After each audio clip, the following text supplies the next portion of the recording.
Praise the Lord. இயேசுவின் ரத்தம் ஜெயம். தினமும் இயேசு நிகழ்ச்சிக்கு உங்களை கர்த்தராகிய இயேசு கிறிஸ்துவின் நாமத்தில் வரவேற்கிறேன். செய்தியின் தலைப்பு தடுப்பூசி அவசியம். ஆதார வசனம் பிரசங்கம் 3 அதிகாரம் 10-11. மனுபுத்திரர் பாடுபடும்படி தேவன் அவர்களுக்கு நியமித்த தொல்லையை கண்டேன். 11வது வசனம், அவர் சகலத்தையும் அதனதன் காலத்திலே நேர்த்தியாக செய்திருக்கிறார். புது வாழ்வு பெறப்போகிறவர்களே, சாலமோனைப் போல சுகபோகமாய் வாழ்ந்தவர்கள் அவனுக்கு முன்னும் இல்லை, அவனுக்கு பின்னும் இல்லை. ஞானவான், ஐஸ்வர்யவான், மேன்மைக்கும் கணத்திற்கும் உரியவனாயிருந்தான். இறுதியில் இவன் சொல்லி வைத்து போனது, வாழ்வு ஒரு மாயை, எல்லாமே மாயை என்றும் கடைசியில் நான் தெரிந்து கொண்டதை உங்களுக்கு வைத்து போகிறேன் என்பது போல ஒரு வாக்கியத்தை சொல்லியிருக்கிறார். அதுதான் பிரசங்கி 12 அதிகாரம் 13வது வசனம். தேவனுக்கு பயந்து அவர் கற்பனைகளை கை கொள்வது எல்லா மனுஷர் மேலும் விழுந்த கடமை இதுவே. ஒரே வாக்கியத்தில் முடித்து வைத்து அவன் தான் கடைசியில் நெட் ரிசல்ட் இதுதான் எழுதி வைத்து விட்டு போய்விட்டான். இந்த தெய்வ பயம் சும்மா வராது. பிள்ளைகள் பெற்றோருக்கு ஏன் பயப்படுகிறார்கள்? கடிந்து கொள்வார்கள். அதை காட்டில் நான் செய்த தவறுக்கு அவர்கள் தங்களுக்கே தண்டனை கொடுத்து கொள்வார்கள். சாப்பிட மாட்டார்கள். வீட்டில் எந்த மகிழ்ச்சியும் சமாதானமும் இருக்காது. ஆகவே பிள்ளைகள் பயப்படுகிறார்கள். சலுகையை கட் பண்ணி விடுவார்கள், பயப்படுகிறார்கள். இந்த பயம் நல்லது. நம் எல்லாருக்கும் ஒரு தகப்பன் உண்டு. கர்த்தர் தனக்கு சித்தமானதை எல்லாம் செய்கிறார் என்கிறது வேதம். சங்கீதம் 135:6, ஏசாயா 46:10. நம்மை ஆலோசனை அவர் கேட்பதில்லை. அவர் தன் சித்தத்தை தான் செய்கிறார். வானத்திலும் பூமியிலும் சமுத்திரங்களிலும் எல்லா ஆழங்களிலும் என் சித்தத்தை தான் செய்கிறேன் என்கிறார். என் ஆலோசனை நிலை நிற்கும். எனக்கு சித்தமானவையெல்லாம் செய்வேன். கேட்டீர்களா? அவருடைய சித்தம் என்ன? நாம் எல்லாவற்றிலும் சம்பூரணமாய் நிறைந்து பரிபூரணமாய் வாழ்ந்து அவர் இந்த பூமியிலே மகிமைப்படுத்த வேண்டும் என்பதே, அவரோடு நிலைத்து இருக்க வேண்டும் என்பதே, அவருடைய ஐக்கியத்தில் இருக்க வேண்டும் என்பதே. இதை தேசத்திற்கு தேசம், இனத்திற்கு இனம் மாற்ற மாட்டார். அவருடைய கட்டளைகள் பிரமாணங்கள் யாவும் யாவருக்கும் உரியதே. எந்த மனிதனும் தன்னுடைய ஜென்ம நாளையும் மரண நாளையும் செட் பண்ண முடியுமா? யோசித்து பாருங்கள். பின் இதற்கு இடையில் இருப்பதையும் நடப்பதையும் அவனால் செட் பண்ண முடியாது. அவராலே எல்லாமல் நம்மால் ஒன்றும் செய்ய இயலாது. இப்படி இருக்க நம் வாழ்வில் எல்லாவற்றையும் நேர்த்தியாக செய்து நம்மை வாழ வைக்கவே விரும்புகிறார். அவரே செட் பண்ணுகிறார். நமக்கு அவரே எல்லாவற்றையும் செட் பண்ணுகிறார். சகலத்தையும் பிறப்பில் ஆரம்பித்தவர் இறப்பில் கொண்டு போய் முடிக்கிற வரை சகலத்தையும் செட் பண்ணுகிறார். இந்த ஆரம்பத்தை அவர்தான் செட் பண்ணார், முடிவையும் அவர்தான் செட் பண்ணார். நமக்கு முடிவரை எழுதுகிறவரும் அவர்தான். நாம் அவரது ஆலோசனை நிலை நிற்க வேண்டும். தேவன் செய்வது எதுவோ அது என்றைக்கும் நிலைக்கும். பிரசங்கி 3:14.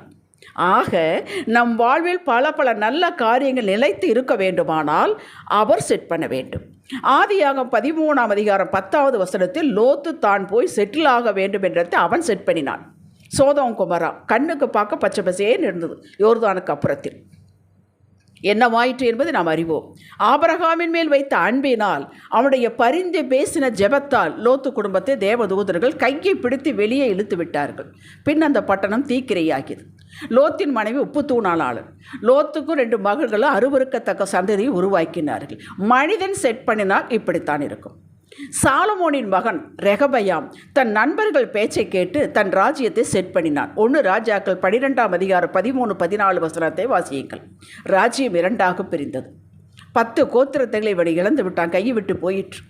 மக்களே, தேவனுடைய துணை கொண்டு அவரது ஆலோசனைப்படி ஆவியானவர் சொற்படிதான் பவுல் ஊழியம் பண்ணினார்.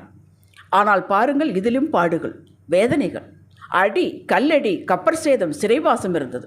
ஏங்க, கர்த்தர் சொன்னபடி தானே செய்தான் பவுல், அப்புறம் ஏங்க இப்படி கேட்க தோணுது. ஆம், அதிலும் பாடுகள் உண்டு. அந்த பாடுகள் நன்மையாக முடிய பெறுவதற்காக, சுவிசேஷம் பரவுவதற்காக, சாட்சிகள் வைப்பதற்காக, ஒரு மனிதனை தேவ மனிதனை தொட்டால் என்ன நடக்கும் என்பதற்காக தொட வைத்து பின் விளைவை காட்டுவார். இது பவுலே சொல்கிறார். எனக்கு நேரிட்டவைகள் எல்லாம் சுவிசேஷம் பரவுவதற்கு ஏதுவாயிற்று என்று அறிந்து கொண்டேன். கேட்டீர்களா? நம் வாழ்வில் எல்லாவற்றையும் நேர்த்தியாக செய்து முடிக்கவே சில பாடுகளை அனுமதிக்கிறார். பாடுகள் இல்லாத வாழ்வே கிடையாது. வீட்டுக்கு வீடு வாசப்படி. வெளிப்படுத்தல் 3:19 சொல்கிறார், நான் நேசிக்கிறவர்கள் எவர்களோ அவர்களை கடிந்து கொண்டு சிட்சிக்கிறேன். என்னுடைய பிள்ளையாக இருந்தால் நான் சிட்சிப்பேன். நான் சிட்சிப்பை கொடுக்கவில்லை என்றால் அதை வேசிப்பில்லை என்கிறார். இந்த சிட்சைகள் எதற்கு? பின்னாளில் அவர் கொடுக்கும் மேன்மையை மதிப்பை உணர்ந்து தக்க வைத்துக் கொள்வதற்கு, வரும் சந்ததிக்கு சாட்சி வைத்து போவதற்கு அனுமதிக்கிறார். இந்த பாடுகள் வழியாக வருவதே நாம் செலுத்தும் விலைக்கரையும். பொறுத்து கொள்வது, சகித்து கொள்வது, ஏற்றுக்கொள்வது, அவர் கிருபையை பெற்று அதை கடந்து வருவது, இதுதான் விளக்கரியும். இதை விட்டு தள்ளிவிட்டு ஓடி போக எத்தனம் பண்ணாதீர்கள். சங்கீதக்காரன் சங்கீதம் 84 வசனத்தை சொல்கிறான், அழுகையின் பள்ளத்தாக்கை உருவ நடந்து அதை நீரூற்றாக்கி கொள்ளுகிறார். கேட்டீர்களா? இப்படி உருவ நடந்து அதை நீரூற்றாக்கி கொண்டவர்கள் தான் யோபு, யோசேப்பு, தாவீது, இன்னும் பல பரிசுத்தவான்கள். நாம் விசுவாசிப்பதற்கு மட்டும் அழைக்கப்படவில்லை, அவரோடு பாடுபடவும் அழைக்கப்பட்டிருக்கிறோம். பாடுகள் நமது வாழ்வின் நீங்காத அவசியமான பகுதி. இதுதான் நம்மை சுத்திகரிக்கும், பலப்படுத்தும், இன்னும் அவரிடம் கிட்டி சேர தைரியம் உள்ளவர்களாக்கும், நிலைப்படுத்தும், சீர்படுத்தும், ஸ்டெடி பண்ணும்.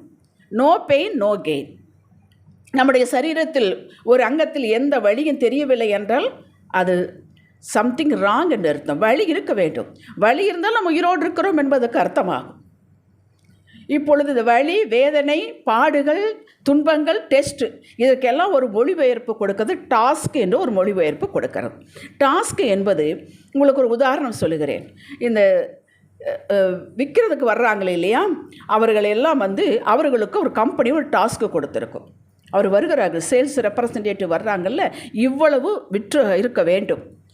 கல்லூரிகளை பார்த்து இப்போ தற்போது என்ஜினியரிங் காலேஜில் இத்தனை பேருக்கு அட்மிஷன் ஒரு ஆசிரியர் போட்டிருக்க வேண்டும். அப்போத்தான் அவருக்கு சம்பளம் கிடைக்கும், அடுத்து ப்ரமோஷன் கிடைக்கும்.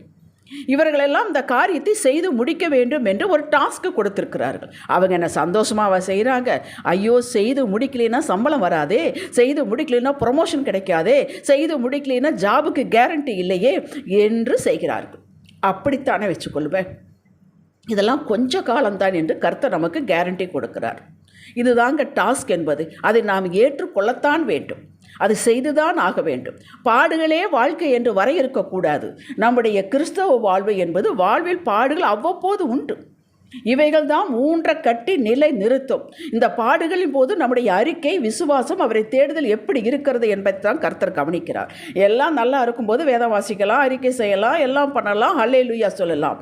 ஆனால் முடியாத சமயத்தில், மனம் நொறுங்குண்டு கிடக்கும் பொழுது, இருதயம் நறுங்குண்டு கிடக்கும் பொழுது நாம் எப்படி இருக்கிறோம் அதைத்தான் கவனிக்கிறார். நிச்சயமற்ற நிலையில் விசுவாசம் என்பது எப்படி இருக்கிறது, அவர் மீது வைத்த அளவு, அன்பின் அளவு எப்படி இருக்கிறது என்பதுதான் உண்மையான நிலவரமாகும். மக்களே, பாடுகள் சவால்களை கண்டு சோர்ந்து போகிறதற்கு பதிலாக சேலஞ்சாக கையில் எடுத்துக்கொள்ளுங்கள். 1 கொரிந்தியர் 10:13 வாசியுங்கள். பாடுகள் உண்டு, ஆனால் நம்மளை விட்டு அவர் ஓடி போக மாட்டார். அப்பா முடியவில்லையே என்றால் நீங்கள் சங்கீதம் 94 வாசித்து பாருங்கள். கால் சறுக்குகிறது என்று சொல்பவருடைய கிருபை தாங்குகிறது. உம்முடைய உதவி, உம்முடைய அன்பு இல்லாவிட்டால் எப்பவே மௌனத்தில் இறங்கி இருப்பேன் என்று சொல்லுகிறார். உள்ளத்தில் விசாரங்கள் பெருகையில் உம்முடைய ஆறுதல்கள் என்னை தேற்றுகிறது என்கிறான் சங்கீதக்காரர். அவர் விட்டு போய்விட மாட்டார், நம்ம கூடத்தான் இருப்பார். ஆழியின் ஊடாக நடந்தாலும், அக்கினிக்குள் போனாலும் அவர் நம்ம கூட இருப்பார். ஆனால் அக்கினி வழியாகத்தான் நடத்துவார். ஆழியின் வழியாகத்தான் நடக்க வேண்டிய சந்தர்ப்பம் இருந்தால் அவர் செட் பண்ணி வைத்திருந்தால் அப்படித்தான். கொஞ்ச காலம் மக்களே, 10 நாட்கள், 40 நாட்கள். தானியேல் ஜெபித்தால் உடனே புறப்பட்டு வேண்டியது 3 வாரங்கள். நாம் அதற்கு மேல் தாங்க மாட்டோம். தெரியும் இந்த கம்பி எவ்வளவு தாங்கும் என்பதைத்தான் வோல்டேஜ் அனுப்புகிறார்கள். அதனால் இந்த ஆத்மா எவ்வளவு தாங்கும் என்பது அவருக்கு தெரியும், படைத்தவருக்கு தெரியும். வருத்தப்படாதீர்கள், சோர்ந்து போகாதீர்கள். இது அவசியம் என்று நிலையுங்கள், இதன் வழியாக நடவுங்கள். ஹல்லேலூயா. நம்மை சுத்திகரித்து நடத்தி, இதில் என் பிள்ளை எப்படி இருந்தால் பாருங்கள் என்பது உலகத்திற்கு காட்ட விரும்புகிறார். பொன்னை புடமிடுவதற்கு, சுத்தப்படுத்துவதற்கு அக்கினிக்குள் போடுகிறார்கள், பின் சுத்தம் என்று காட்டுகிறார்கள். ஒரு பொண்ணுக்கு, அழிந்து போகிற பொண்ணுக்கு அக்கினிக்குள் போட வேண்டுமானால் அழியாத நித்திய ஜீவனை பெற்று என்றென்று ஜீவனோடு அவரோடு இருப்பவர்களுக்கு நமக்கு சோதனைகள், வேதனைகள் வேண்டாமா? இது அவசியம்.